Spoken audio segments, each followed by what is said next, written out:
Bismillahirrahmanirrahim. Assalamualaikum warahmatullahi wabarakatuh. Selamat pagi semua, salam sejahtera untuk kita semua. Gimana nih kabar kalian semua? Semoga kita selalu dalam keadaan sehat walafiat dan selalu dilindungi oleh Allah Subhanahu wa taala. Sebelumnya saya akan memperkenalkan diri saya terlebih dahulu. Perkenalkan, nama saya Mario Hulpa, saya dari kampus Universitas Muhammadiyah Profesor Dr. Hamka dengan prodi Pendidikan Ekonomi dan NIM 190108558. Di sini selanjutnya saya akan menjelaskan kepada kalian semua materi tentang pasar monopoli yang ada di mata pelajaran Ekonomi Mikro. Nah, sekarang kalian buka materi yang sudah saya kirimkan di Google Classroom dan sambil menyimak penjelasan dari saya. Jika ada pertanyaan, maka bisa langsung ditanyakan langsung atau nanti di akhir materi.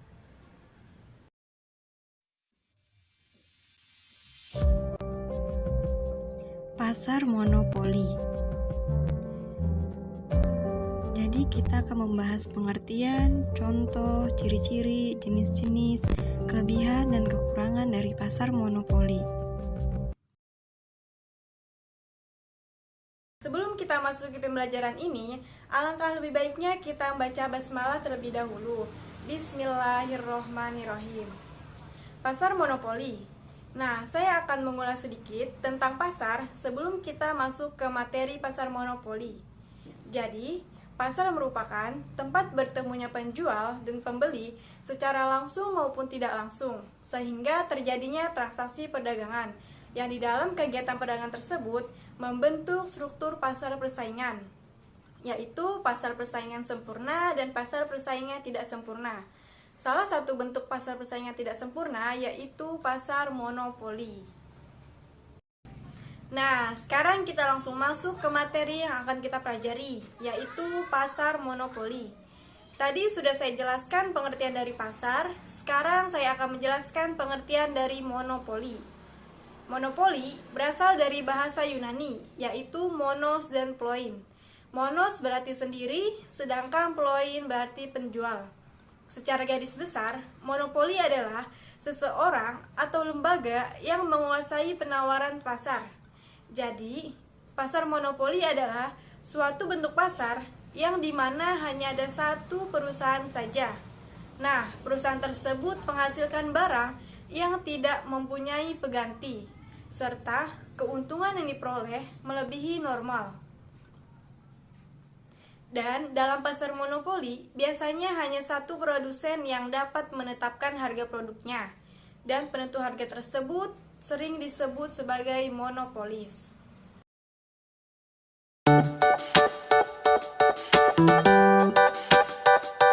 Kemudian kita langsung masuk ke contoh dari pasar. Contoh pasar monopoli. Yang pertama, sektor kelistrikan yaitu PLN. Yang kedua, sektor pertambangan yaitu PT Aneka Tambang. Yang ketiga, sektor penambangan minyak dan gas bumi yaitu PT Pertamina. Yang keempat, sektor komunikasi yaitu PT Telkom. Yang kelima, sektor transportasi darat yaitu PT KAI. Yang keenam, sektor transportasi laut yaitu PT Pelni. Yang ketujuh, sektor logistik yaitu Bulog. Yang ke-8, sektor distribusi air bersih yaitu PDAM. Nah, jadi ada 8 contoh sektor dari pasar monopoli.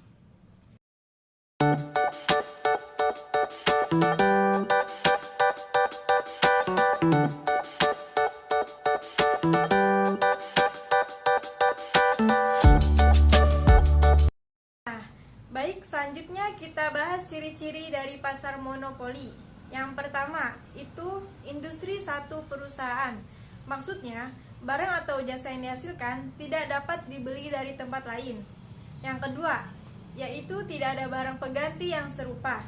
Maksudnya, barang yang diperjualbelikan menjadi satu-satunya produk dan tidak dapat ditemukan di perusahaan lain.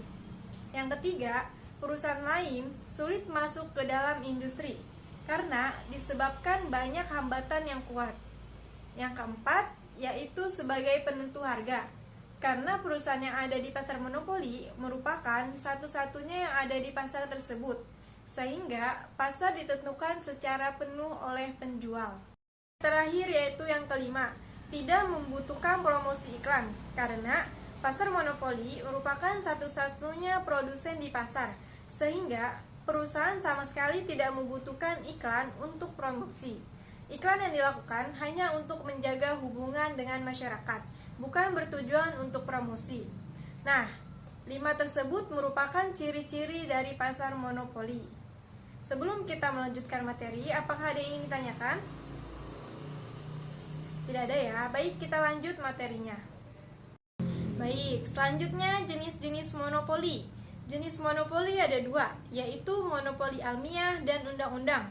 Monopoli almiah yaitu monopoli yang disebabkan oleh keadaan alam.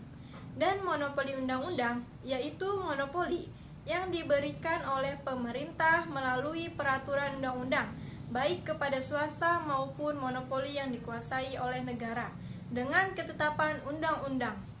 Contoh monopoli undang-undang kepada swasta yaitu pemberian hak cipta, hak paten, hak konsensi, dan yang lainnya. Dan jika contoh monopoli yang dipegang oleh negara dengan ketetapan undang-undang yaitu Bank Indonesia, PT PLN, dan yang lainnya. Nah, kemudian apa aja sih kelebihan dan kekurangan dari pasar monopoli? Ada 5 kelebihan dari pasar monopoli. Yang pertama, peluang kompetisi yang kecil. Yang kedua, perusahaan tidak memerlukan banyak promosi. Yang ketiga, dalam monopoli by nature, perusahaan tidak akan bisa mencapai skala ekonomi. Jadi, produksi pun bisa menjadi lebih efisien.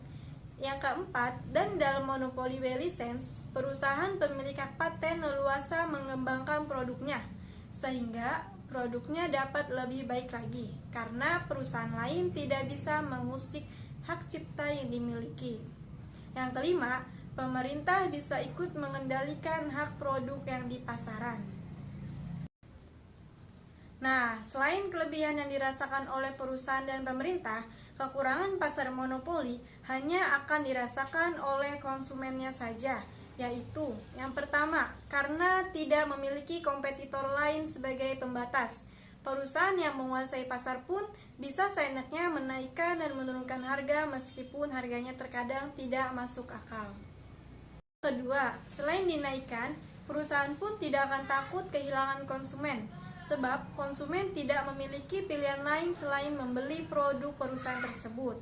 Yang ketiga, menjadi pemicu hadirnya pasar gelap.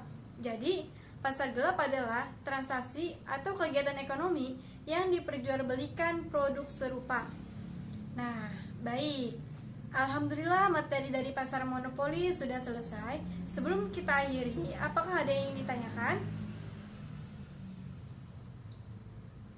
Tidak ada ya. Semoga semuanya dapat memahami materi ini.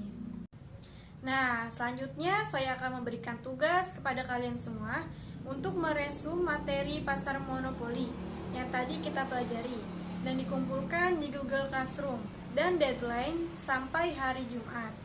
Diharapkan untuk mengumpulkan tugas dengan tepat waktu. Baik, tidak kerasa ya, kita sudah di penghujung pertemuan kita.